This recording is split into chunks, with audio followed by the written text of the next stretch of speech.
Buenas tardes, buenos días, buenas noches, clase y profesor Epimenio, mi compañero Andrés León y yo, Luis Tamayo.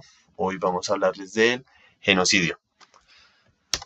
El genocidio está tipificado en el artículo 101 del Código Penal y dice, el que con el propósito de destruir total o parcialmente un grupo nacional, étnico, racial, religioso o político, por razón de su pertenencia al mismo, ocasionará la muerte de sus miembros, incurrirá en prisión de 480 meses a 600 meses, en multa de 200.666.000.66 a 15.000 salarios mínimos legales vigentes, y en interdicción de derechos y funciones públicas de 240 a 360 meses.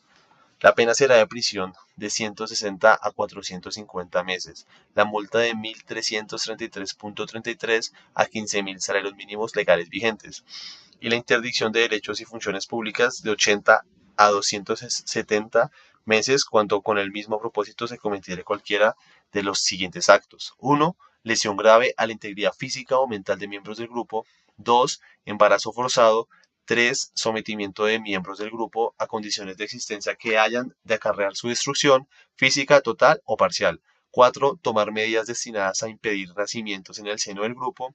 Y 5. Traslado por la fuerza de niños del grupo a otro grupo. La historia.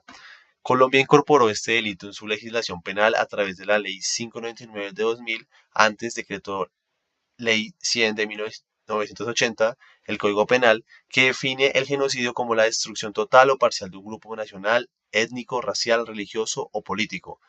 La Convención para la Prevención y Sanción del Delito de Genocidio, adoptada por las Naciones Unidas en 1948, fue un antecedente clave para la tipificación de este crimen en Colombia. Además, el Estatuto de Roma de la Corte Penal Internacional, del cual Colombia es parte, también influenció la legislación nacional. Si nos damos cuenta, en la Convención para la Prevención y Sanción del Delito de Genocidio, eh, este se adopta en 1948, luego de la Segunda Guerra Mundial, donde se cometió, si no estoy mal, el genocidio más grande conocido en la historia, que fue cometido por el grupo nazi al pueblo judío. Entonces de ahí nace este, este, este delito para proteger a los grupos étnicos, raciales, culturales, religiosos, políticos, que más adelante en Colombia van a haber otros tipos de genocidios. Más a lo largo mi compañero les va a hablar de eso. Aquí en Colombia también un genocidio famoso que no es muy conocido es, por ejemplo, el genocidio al pueblo indígena Huitoto, que es parte del genocidio de los ingleses de la industria cauchera. Eh, y en el Estatuto de Roma, que también adopta Colombia y hace parte de Colombia, en el artículo sexto habla sobre el genocidio. El tipo penal, el sujeto activo, cualquier persona puede cometer este delito. El común es un sujeto activo común. El sujeto pasivo es calificado porque solamente se puede hacia comunidades políticas, étnicas, religiosas, culturales, y se me pasa una que otra. Verbo rector, destruir, ocasionar la muerte, objeto material, personal, el bien jurídico titulado es la vida, dignidad humana y la integridad humana. Es un bien jurídico pluriofensivo. El elemento normativo, un grupo nacional étnico, racial, religioso o político por razón de su pertenencia al mismo. Y, como lo dice en la última parte del artículo 101, lesión grave a la integridad física o mental de miembros del grupo, embarazo forzado, sometimiento de miembros del grupo a condiciones de existencia que hayan de acarrear su destrucción física total o parcial, tomar medidas destinadas a impedir nacimientos en el seno del grupo o traslado por la fuerza de niños del grupo a otro grupo solicitado.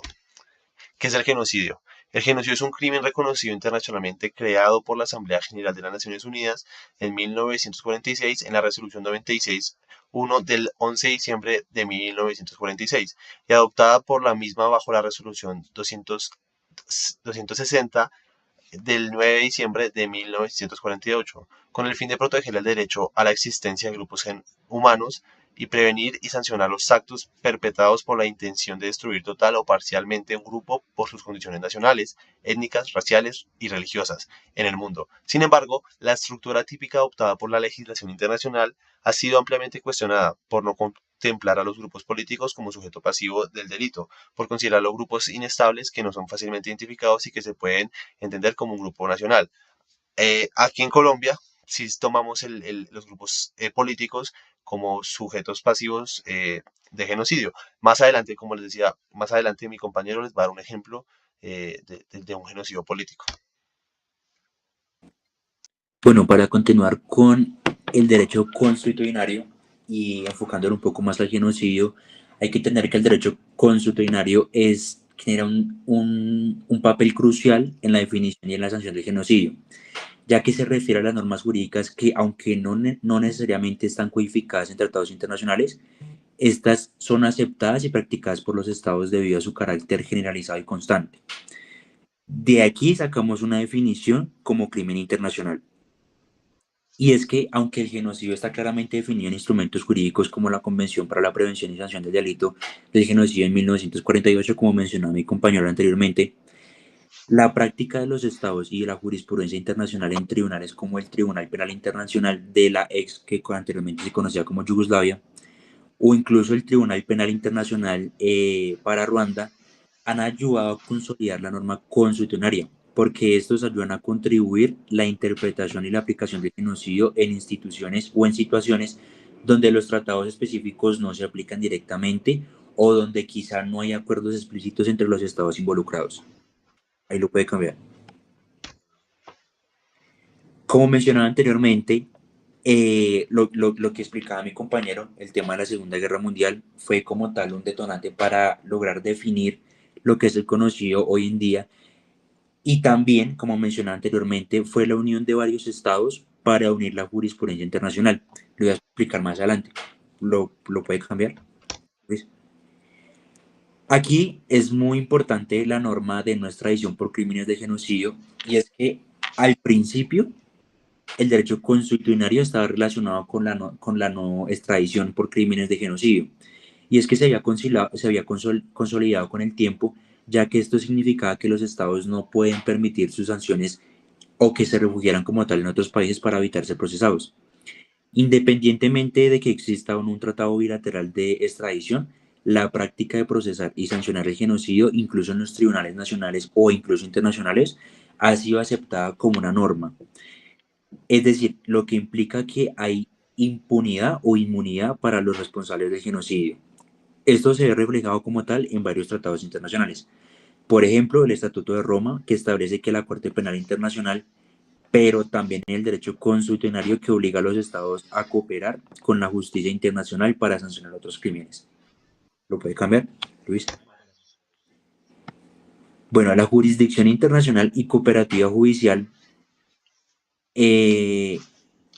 Bueno, este tema es súper importante porque a pesar de que el derecho consuetudinario ha sido esencial para establecer la jurisdicción internacional en el caso de genocidio, la cooperación judicial internacional para la investigación y el enjuiciamiento de los responsables del genocidio también es una norma consuetudinaria, es decir, está muy enfocada a la costumbre. Porque aunque algunos estados pueden no ser parte de ciertos tratados, el principio de que los crímenes internacionales no prescriban y la obligación de los estados de cooperar en la persecución de los crímenes ha sido consagrado en la práctica consuetudinaria. ¿Por qué? Porque todos los países han sido partícipes del genocidio. ¿Esto por qué? Porque el genocidio es mucho más fuerte en Europa que en Sudamérica, aunque en Sudamérica se practica más el genocidio. Por eso han partido desde la costumbre de los europeos para poder implementar acá en países suramericanos. Muchos países acá en Sudamérica o incluso en Norteamérica han implementado o han optado por tratados internacionales para de esta forma regular el genocidio y se han enfocado mucho o han tomado como base el ordenamiento jurídico europeo. ¿Lo puede cambiar, Luis? En conclusión, aquí podemos decir que el derecho consuetudinario ha sido esencial para la prevención y sanción de persecución de genocidio, ya que como tal establece una norma vinculante para todos los estados, independientemente de si se ha ratificado o no tratados específicos o no. Gracias a la práctica internacional, el derecho consuetudinario ha ayudado a definir el genocidio de manera más precisa, asegurando que los perpetradores sean procesados y las víctimas reciban justicia, y han impulsado el principio de responsabilidad penal individual por crímenes internacionales. Aquí yo quiero hacer o recalcar cómo también ha influido como tal la jurisprudencia y me voy a enfocar un poco más en Colombia porque la jurisprudencia, a pesar de que ha tenido un papel crucial también en el genocidio, se ha enfocado mucho en la Corte Penal Internacional. Es decir, como mencionaba anteriormente, opta por tratados internacionales para lograr regular como tal el genocidio. Un claro ejemplo es que en el 2004 la Corte Penal Internacional abrió una investigación preliminar sobre la situación en Colombia en respuesta a la solicitud del gobierno colombiano. En ese tiempo, el fiscal era Luis Moreno Campo, el cual le había expresado en su momento la preocupación por la magnitud de los crímenes cometidos en el país, que pues esto, sí, esto incluía homicidios, desplazamientos forzados, desapariciones forzadas, entre otros, que sin embargo en el 2012 la Corte Penal Internacional concluyó que los crímenes cometidos no cumplían con los criterios suficientes para calificar el conflicto colombiano como genocidio. En cambio, la Corte se enfoca en los crímenes de lesa humanidad y crímenes de guerra, a pesar de que ello, la situación sigue siendo monitorizada. Esto quiere decir que aunque no hubo como tal una condena formal por genocidio, la Corte Penal Internacional señaló que la posibilidad de que si se probaba que ciertos grupos étnicos o comunidades como las comunidades indígenas o afrocolombianas habían sido objeto de una destrucción sistemática, eso podría ser calificado como genocidio en el futuro. Miren que a pesar de que hasta el 2004, cuando se empezó como tal a generar como tal sistemática frente a estos grupos, al 2012 la Corte Penal Internacional, ni siquiera la Corte Colombiana, logró identificar esto como un genocidio y no lo identificó en su momento, sino en un futuro. Esto quiere decir que en los países suramericanos está muy regulado, muy normalizado quizá el genocidio. Otro ejemplo muy común acá en Colombia es el caso de La Rochela, donde la Corte Suprema de Justicia de Colombia, Corte Suprema de Colombia en 1989 mencionaba que fueron los crímenes más notorios cometidos por el bloque de búsqueda de la Policía Nacional Colombiana, esto en alianza con paramilitares, donde murieron más de 15 personas. En este caso no se clasificó estrictamente como genocidio, pero este caso fue un hito súper importante en la jurisprudencia sobre crímenes de lesa humanidad en Colombia, ya que en su fallo la Corte Suprema de Justicia de Colombia subrayó que la gravedad de las violaciones de los derechos humanos y la responsabilidad de los responsables, ya que la Corte señala que los crímenes cometidos durante este periodo podrían entrar en la categoría de crímenes de lesa humanidad, dada la sistemacidad y la organización de los actos.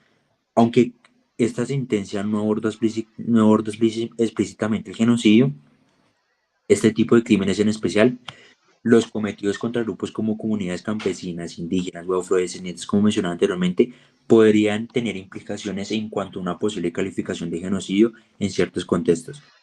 Un caso muy común que pues todos conocemos y que aplica aquí en este caso en el genocidio es el caso de los falsos positivos, que son pues básicamente ejecuciones extrajudiciales perpetradas por las fuerzas paramilitares o fuerzas militares en Colombia aproximadamente en el año 2002 a 2008. Aunque no fue tratado como tal un genocidio, algunos estudios y observadores han sugerido que en ciertas circunstancias las víctimas están en ejecución.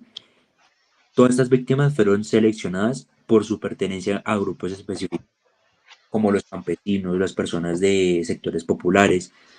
Todos estos crímenes son considerados crímenes de lesa humanidad.